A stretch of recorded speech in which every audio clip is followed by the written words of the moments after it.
Hello friend, my YouTube channel study with Barman में आप सबका स्वागत है। आप सब कैसे हो? उम्मीद करते हैं बहुत अच्छे होंगे। फ्रेंड, यदि आप UP triple S C PT exam, UP triple S C main exam, बाल पोषण सेवा एवं पुष्टाहार की तैयारी करना चाहते हैं तो हमारे चैनल से जुड़ जाइए। चैनल से जुड़ने के लिए करना होगा आपको एक छोटा सा काम, यानी जो आपको रेड कलर का सब्सक्राइब बटन दिख रहा है उसे प्रेस करना होगा और साथ ही बेल आइकन को भी प्रेस करना होगा ताकि हमारे द्वारा आने वाला हर वीडियो आपको सबसे पहले मिल सके। तो देर किस बात की, जल्दी से चैनल को सब्सक्राइब कर दीजिएगा, वीडियो को एक लाइक कर दीजिएगा और वीडियो को अधिक से अधिक शेयर कीजिएगा। फ्रेंड, जैसे कि आप लोग थंबनेल में देख चुके होंगे, आज आपके टॉपिक नंबर 2 का कल तक हमने विवाह की बात की थी, आज बात करेंगे परिवार की। तो चलिए देखते हैं परिवार क्या है, कैसे होता है परिवार का आकार। सारी बातें जानेंगे आज की क्लास में। चलिए देखते हैं परिवार यानी फैमिली। परिवार की परिभाषा पढ़ेंगे एक छोटी सी। इलियट और मेरिल के अनुसार परिवार पति पत्नी और बच्चों की एक जैव सामाजिक संस्था है। यह एक सामाजिक संगठन है जिसके द्वारा कुछ मानवीय आवश्यकताएं पूर्ण की जाती हैं, यानी जो मानव की आवश्यकताएं होती हैं वो पूरी की जाती हैं परिवार के द्वारा। और यह परिवार जो है वो एक सामाजिक संस्था है या एक संगठन है, कह सकते हैं। यही बताया जा रहा है इस डेफिनेशन में। आगे देखेंगे परिवार की विशेषताएं। परिवार की कौन कौन सी विशेषताएं होती हैं उसे देखेंगे। पहली है सार्वभौमिकता।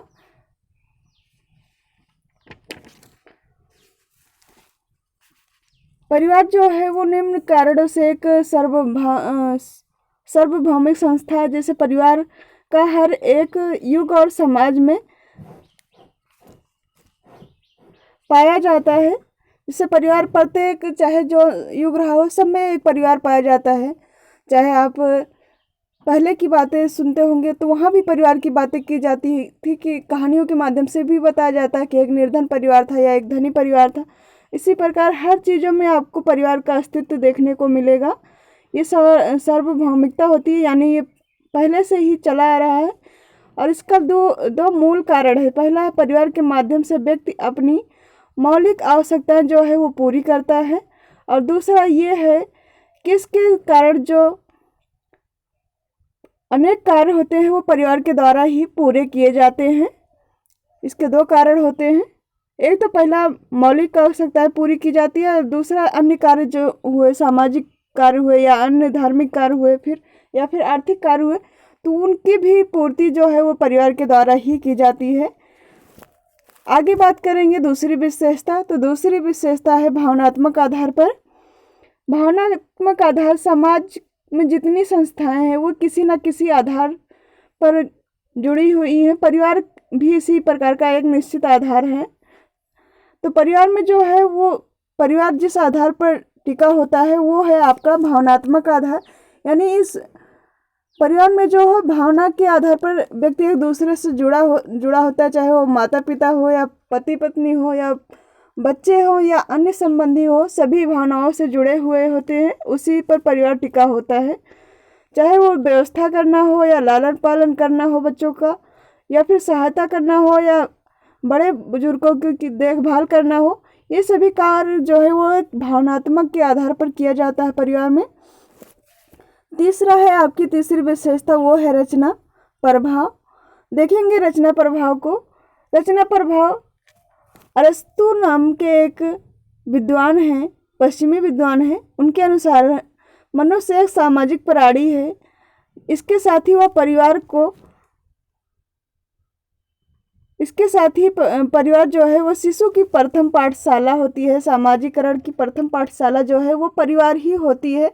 वैसे भी हर क्षेत्र में कहा जाता है, कहीं भी आप सुनते होंगे तो एक आपको डिफिनेशन मिलती है जिसमें हर कोई बोलता है कि जो एक बच्चा होता है उसकी प्रथम पाठशाला जो है उसकी परिवार ही होती है। परिवार के बाद वो समाज में जाता है, फिर विद्यालय जाता है, इसी प्रकार वो आगे बढ़ता है। तो प्रथम पाठशाला जो है वो परिवार ही होता है, और पहली शिक्षिका जो है वो उसकी माँ होती है, ऐसे बोला जाता है।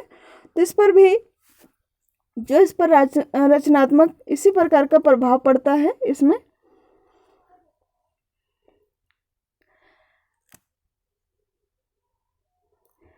बालक का जो विकास होता है, व्यक्तित्व का विकास, वो परिवार पर जो उसका प्रभाव पड़ता है वो सबसे अधिक परिवार पर पड़ता है। अगर बच्चा संस्कारी घर से है, जैसे उसके माता पिता जैसे व्यवहार करते हैं बच्चा वैसे करता है। अगर किसी घर में चोरी डकैती वाला काम करता है कोई भी, तो उसका बच्चा वही सीखता है। इसलिए सबसे ज़्यादा प्रभाव जो है वो परिवार से ही पड़ता है बच्चों में। आगे देखेंगे सीमित आकार। तो आज वर्तमान समय में आपको सीमित आकार के परिवार आपको देखने को मिल रहे हैं। हर घर जो है परिवार का आकार जो है वो सीमित होता जा रहा है, चाहे वो जिस कारण से हो रहा है। जैसे सीमित परिवार में वो व्यक्ति आएंगे, जैसे एक तो वो व्यक्ति स्वयं हुआ और उसके बच्चे हुए, पत्नी हुई, बस इतना ही व्यक्तियों की सदस्यों की जो संख्या होती है वो सीमित होती है, तो परिवार भी सीमित होगा। अगर परिवार में 2-3 पीढ़ियों के सदस्य रहते हैं तो वो आकार जो है वो विस्तृत होगा, यानी बड़ा होगा। तो यहाँ पर सीमित परिवार की बात की जा रही है, सीमित आकार होता है परिवार। आगे बात करेंगे सामाजिक ढांचे में केंद्रीय स्थिति।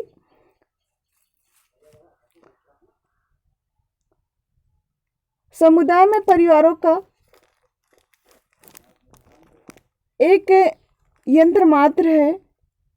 समुदाय में जो है परिवार वो एक यंत्र मात्र है। सामाजिक ढांचे का निर्माण अनेक छोटी बड़ी संस्थाओं के माध्यम से होता है। ये सभी संस्थाएं जो हैं वो समाज के विभिन्न स्थानों पर अस्थायी रहती हैं। परिवार भी इसी प्रकार की एक सामाजिक संस्था है। यहाँ पर बात की जा रही है कि परिवार भी इसी प्रकार की एक सामाजिक संस्था है, किंतु इस सामाजिक संस्था में मौलिक विशेषता यह है कि इसका हित सामाजिक ढांचे में ही है। यानी जो परिवार है उसका जो हित होता है वो समाज के लिए ही होता है किसी न किसी रूप में। उसका केंद्रीय स्थिति जो होती है, यानी उसका मूल्य लक्ष्य जो होता है वो समाज के लिए ही होता है। आगे बात करेंगे सदस्यों का असीमित उत्तरदायित्व। सदस्यों का असीमित उत्तरदायित्व। परिवार के संगठन का आधार कानून न होकर मानवीय भावनाओं की प्रवृत्तियों पर होता है। यही कारण है कि व्यक्ति पारिवारिक सहायता और सुरक्षा से प्रेरित रहते हैं। परिवार के सदस्यों में व्यक्तित्व की भावना नहीं पाई जाती है, व्यक्तिवाद की भावना नहीं पाई जाती। यानी यहाँ पर स्वयं के लिए नहीं होता बल्कि सभी के लिए होता, पूरे परिवार के लिए भावना होती है, एक दूसरे से जुड़ी होती है और भावनाओं के आधार पर ही परिवार का निर्माण होता है। इसलिए सदस्यों का उत्तरदायित्व भी असीमित रहता है, यानी पूरे परिवार का ही उत्तरदायित्व होता है। एक दूसरे से जुड़े रहते हैं तो सभी की फिक्र रहती है, सभी के उत्तरदायित्व होता है सभी के लिए। आगे बात करेंगे सामाजिक विधान की, ये भी एक विशेषता है। तो सामाजिक विधान जो है वो सामाजिक नियंत्रण है, परिवार की एक मौलिक इकाई है सामाजिक विधान, जिसमें कुछ नियंत्रण, जैसे आपके घर में भी कुछ नियम होंगे तो उसी प्रकार हर परिवार में कुछ ना कुछ नियम होता है, विधान होता है। प्रत्येक समाज में परिवार कल्याण को ध्यान में रखकर कुछ विशिष्ट नियमों का निर्माण किया जाता है। इसी प्रकार के नियम परिवार में होते हैं। परिवार में नियंत्रण का आधार कानून पर न आधारित होकर मानवीय नियंत्रण पर आधारित होता है। प्रत्येक परिवार में पारिवारिक निषेध पाए जाते हैं, प्रत्येक सदस्य इन निषेधों का पालन करता है। इसी प्रकार परिवार में नियंत्रण बना रहता है। आगे बात करेंगे परिवार की अस्थायी एवं अस्थायी प्रकृति पर। ये 8वीं विशेषता है। इसमें परिवार जो है,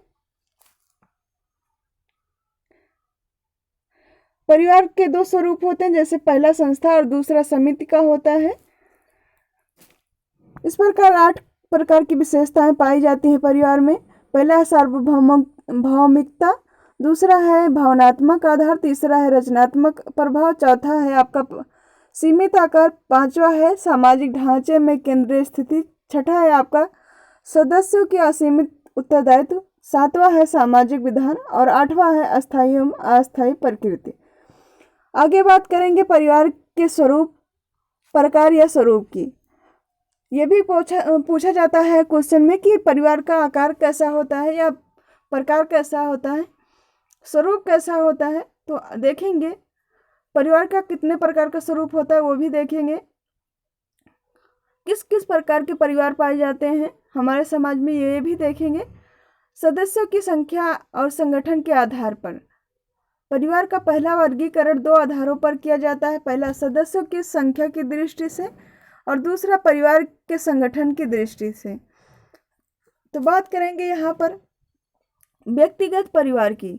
व्यक्तिगत परिवार का वह स्वरूप है जिसमें पति पत्नी और उनके बच्चे सम्मिलित रहते हैं। इसे एक परिवार भी कहते हैं, एकल परिवार या एक परिवार कहते हैं। आधुनिक सभ्यता और नगरीकरण के परिणाम स्वरूप व्यक्तिगत परिवारों की संख्या में वृद्धि होती जा रही है, यानी अलगाव की स्थिति हो रही है। आधुनिक समय में लोग अपने पति पत्नी और बच्चे के साथ रहना पसंद करते हैं, बाकी परिवार के साथ रहना पसंद नहीं करते हैं। तो इस समय यही देखने को मिल रहा है, यानी परिवारों का विघटन हो रहा है। दूसरी बात यहाँ पर दूसरा है आपका विवाह संबंधी परिवार। पहला तो आपने व्यक्तिगत परिवार देखा और ये है आपका विवाह संबंधी परिवार। विवाह संबंधी परिवार को संक्षेप में दोनों परिवारों का मिलन कहा जा सकता है। यूरोप और अन्य पश्चिमी देशों में इस प्रकार के परिवार पाए जाते हैं।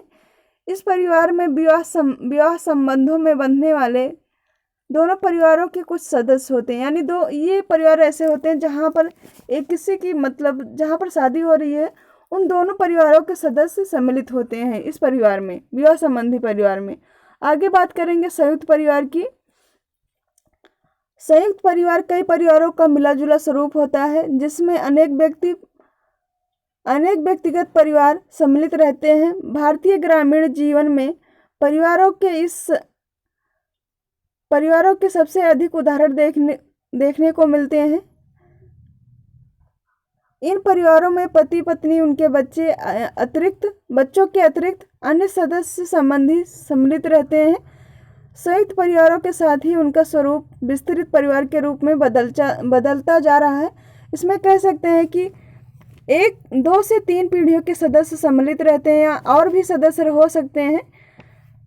2 से अधिक पीढ़ियां रहेंगी जिसमें पति पत्नी, बच्चे, चाचा चाची, दादा दादी, परदादा दादी और भी सदस्य ऐसे शामिल होते हैं संयुक्त परिवार में। एक ही छत के नीचे सभी रहते हैं, एक ही छत के नीचे खाना खाते हैं, एक ही छत के नीचे सभी सोते हैं और एक ही छत के नीचे सारे कार्य करते हैं, चाहे वो सामाजिक हो, आर्थिक हो, धार्मिक हो, सभी कार्य वो एक ही छत के नीचे यानी मिलजुल कर करते हैं। वो होगा आपका संयुक्त परिवार। आगे बात करेंगे सत्ता स्थान तथा वंश परंपरा के आधार पर परिवार रहेगा ये। तो यहाँ पर सत्ता और स्थान के आधार पर तो सबसे पहले सत्तात्मक परिवार की बात करेंगे। इसमें है मातृ सत्तात्मक परिवार। वर्तमान समय में आप लोग देखते होंगे कि राशन कार्ड में जो है वो माता को मुखिया बनाया गया है, यानी आपके घर पे जो है वो मातृ सत्तात्मक परिवार चल रहा है, लेकिन ऐसा रियल में है नहीं, लेकिन गवर्नमेंट के कागज में अब हो गया है कि यहाँ पर मातृ सत्तात्मक परिवार है, यानी मुखिया जो है वो आपके घर की माँ है, लेडी रहेंगी घर की। तो देखेंगे क्या है इसमें। पितृ सत्तात्मक परिवार में परिवार की पूरी सत्ता माता या पत्नी के हाथों में होती है। इन परिवारों की वंश परंपरा ही माता के नाम पर चलती है। संपत्ति का उत्तराधिकार माता से पुत्री को हस्तांतरित होता है। विवाह के उपरांत पति को पत्नी के घर रहना पड़ता है। संक्षेप में देखिएगा, संक्षेप में क्या बताया जा रहा है। यह वह परिवार होता है जिसमें आर्थिक, सामाजिक, धार्मिक, राजनीतिक तथा अन्य प्रकार की सत्ता पति के हाथों में न रहकर पत्नी के हाथों में होती है।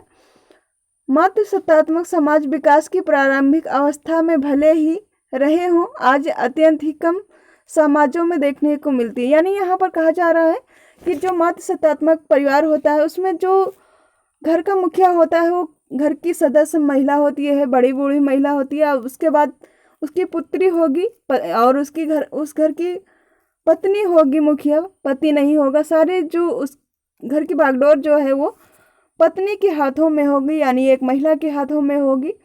लेकिन ये जो है इस प्रकार के परिवार अब कम देखने को मिल रहे हैं वर्तमान समय में। आगे देखेंगे क्या है। भारतवर्ष में खासी, गारो, नायक, कदार आदि अन्य ये जो खासी, गारो, नायक, कदार और अन्य जातियां हैं, इस प्रकार की जातियों में परिवार पाए जाते हैं। ये आपकी जनजातियां हैं, भारतवर्ष में पाई जाती हैं, जिनमें अभी भी मातृसत्तात्मक परिवार पाए जाते हैं। आगे देखेंगे पितृसत्तात्मक परिवार। आधुनिक युग में सभ्य कहे जाने वाले सभी समाजों में पितृसत्तात्मक परिवार पाए जाते हैं। पितृसत्तात्मक परिवार मातृसत्तात्मक परिवारों की उल्टी स्थिति वाले होते हैं। इन परिवारों में वंश परंपरा पुरुष के नाम पर चलती है। विवाह के पश्चात पत्नी को पति के घर रहना पड़ता है। परिवार की पूरी सत्ता पुरुषों के हाथों में होती है। पुरुष का उत्तराधिकारी, परिवार का उत्तराधिकारी जो है वो पुरुष ही होता है। यानी आप जो वर्तमान समय में आप अपने घर में देखते होंगे कि आपके दादा पहले घर के मुखिया माने जाते थे, उसके बाद आपके पापा है, उसके बाद आपका भाई, यह घर का पुरुष जो बड़ा पुरुष होगा वो घर का मुखिया रहेगा। तो वहाँ पर पितृसत्तात्मक परिवार आपको देखने को मिल जाएगा। आगे बात करेंगे परिवार के कौन कौन से कार्य होते हैं। परिवार के कार्य भी पूछा जाता है कि परिवार के कौन कौन से कार्य होंगे। तो परिवार के मौलिक कार्य हैं, जैसे यौन संबंधी इच्छाओं की पूर्ति करना, संतानों उत्पत्ति करना, प्रजाति का विकास करना, मनोसामाजिक कार्य करना। और परंपरा के आधार पर कार्य देखिएगा, वो तो आपका मौलिक कार्य था, और ये आपका परंपरा के आधार पर कार्य देखिएगा। शारीरिक देखरेख का कार्य, बच्चों का पालन पोषण का कार्य। शारीरिक देखभाल का कार्य से मतलब जैसे नवजात शिशु का जन्म होता है तो वो परिवार के सदस्य मिलकर उसकी देखभाल करते हैं, और वृद्धावस्था में भी परिवार के सदस्य ही मिलजुल कर उस व्यक्ति की देखभाल करते हैं। तो वहाँ पर परिवार की आवश्यकता होती है इन दोनों समय में। तो ये परंपरा चली आ रही है हमारे यहाँ की, हमारे देश की कार्य करने की। और दूसरा है बच्चों का पालन पोषण, वो भी परिवार के द्वारा ही संभव हो पाता है, अन्यथा अकेले में तो अच्छे से बच्चे का कोई भी देखभाल नहीं हो पाती है। तीसरा है सदस्यों की शारीरिक संरक्षा और भोजन की व्यवस्था करना परिवार का कर्तव्य होता है। चौथा है स्थान व कपड़ों की व्यवस्था भी परिवार ही करता है। पांचवा है आर्थिक कार्य करना। आर्थिक कार्य, तो आर्थिक कार्य में भी परिवार पूरा सहयोग देता है। चाहे जो कार्य कर रहा है सभी मिलकर कार्य करते हैं, तभी घर की आर्थिक स्थिति अच्छी चलती है। छठा है श्रम विभाजन। उत्पादन का केंद्र संपत्ति, उत्तराधिकारी जो है परिवार का उत्तराधिकारी भी जो है वो परिवार का उत्तराधिकारी कोई सदस्य ही होता है। इस प्रकार के ये आपके कार्य हुए, यानी उत्तराधिकारी भी बनना कार्य है एक, यानी घर के जो भी भार होते हैं उनका निर्वहन करना होता है, उनका उत्तराधिकार हुआ। घर की देखभाल करना, सदस्यों की देखभाल करना, सामाजिक कार्यों का उत्तरदायित्व लेना, ये सभी कार्य जो है एक उत्तराधिकारी ही करता है। आगे देखेंगे सामाजिक कार्य भी करना होता है, सांस्कृतिक कार्य में भी भाग लेना होता है, और धार्मिक और आध्यात्मिक कार्य परिवार में किए जाते हैं। नैतिक कार्य भी परिवार के द्वारा ही संभव है, और मनोरंजनात्मक कार्य भी परिवार के द्वारा ही संभव हो पाते हैं। आगे देखेंगे परिवार के कार्यों में होने वाले परिवर्तन, यानी परिवार के जो कार्य पहले चलते थे अब उनमें कौन कौन सा परिवर्तन हो रहा है। तो परिवार के आकार में ह्रास हो रहा है, यानी परिवार का विघटन हो रहा है। संयुक्त परिवार अब एकल परिवार में परिवर्तित हो रहा है।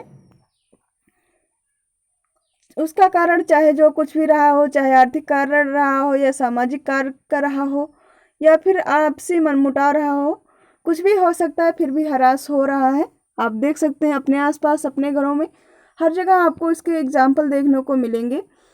आगे दूसरा है परिवर्तन के मौलिक कार्यों का हस्तांतरण, सत्ता का ह्रास, अस्थायित्व का भाव, पुरुष के आधिपत्य का ह्रास, परिवर्तित नैतिकता, राज्य का नियंत्रण, वैवाहिक महत्ता का ह्रास, ये सभी जो है परिवार के कार्यों में होने वाले परिवर्तन हैं। यानी सभी में कुछ ना कुछ परिवर्तन हो चुका है। आगे देखेंगे सामाजिक नियंत्रण में परिवार की भूमिका। परिवार समाज की सबसे महत्वपूर्ण संस्था है और सामाजिकरण के क्षेत्र में इसका योगदान सबसे अधिक है। परिवार समाज की मूलभूत संस्था है और इसी के चारों ओर सभी संस्थाएं केंद्रित और संबंधित हैं। इस दृष्टि से परिवार समाज की अत्यंत ही महत्वपूर्ण संस्था है। सामाजिक नियंत्रण के क्षेत्र में परिवार की भूमिका या इसके महत्व को निम्न भागों में विभाजित किया जा सकता है, जैसे सामाजिकरण का केंद्र, सामाजिक गुणों का विकास, व्यवस्थित यौन संबंध, वैवाहिक नियंत्रण, आर्थिक व्यवस्था का निर्धारण, संबंधों और भावनाओं का विकास, संस्कृति का ज्ञान, अनुशंसात्मक कार्य, मनोवैज्ञानिक भूमिका। ये सभी जो हैं समाज को नियंत्रित करने में परिवार की भूमिका होती है। आज की क्लास हमारी यहीं पर कंप्लीट हुई।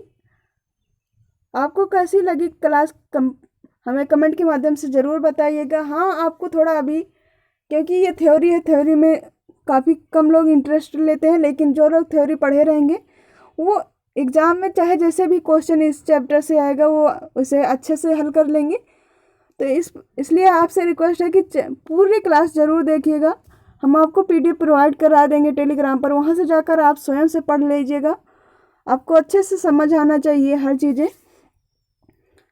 आपके एग्ज़ाम में काफ़ी हेल्पफुल रहेगा ये सिलेबस, ये जो आपका लेसन है, इसलिए आप इसे इग्नोर मत कीजिए। हम देख रहे हैं काफ़ी लोग नहीं देख रहे। जब क्वेश्चन आंसर देते थे तो बहुत अच्छे से डेली क्लास लेते थे, पढ़ते थे, लेकिन 2-3 दिन से देख रहे हैं कि बहुत कम लोग ही देख रहे हैं। तो ऐसा मत कीजिए, अभी आपके पास टाइम है, इसे देख लीजिए। नहीं तो जब हम क्वेश्चन आंसर देंगे तो आप बस वही आंसर रट लेंगे और आपको पता भी नहीं होगा। और जब एग्ज़ाम देंगे तो वहाँ पर आपको क्वेश्चन सीधे सीधे नहीं दिया जाता, हमेशा घुमा फिरा के क्वेश्चन आएगा, तो वहाँ पर आपको आंसर समझने में प्रॉब्लम होगी। इसलिए आप सबसे रिक्वेस्ट है कि थ्योरी ज़रूर पढ़िए, देखिए। आपको अगर ऐसे सुनने का टाइम नहीं तो आप PDF देख लीजिए, वहाँ से अपने आप से समझने की कोशिश कीजिए, लेकिन आप लोग पढ़िए ज़रूर। क्लास मत मिस कीजिए। हम देख रहे हैं काफ़ी लोग नहीं देख रहे हैं, तो ऐसा मत कीजिए। आप सबके लिए ही एक कर रहे हैं, हमारा कोई इसमें कुछ भी नहीं है, निःशुल्क क्लास भी दे रहे हैं, आप लोग को तभी नहीं देख रहे हैं। तो चलिए मिलते हैं नेक्स्ट क्लास में। कमेंट करके ज़रूर बताइएगा कि आज की क्लास कैसी लगी। आगे नेक्स्ट टॉपिक पर बात करेंगे, नेक्स्ट पॉइंट पर। आज आपका परिवार यहीं पर कंप्लीट हुआ।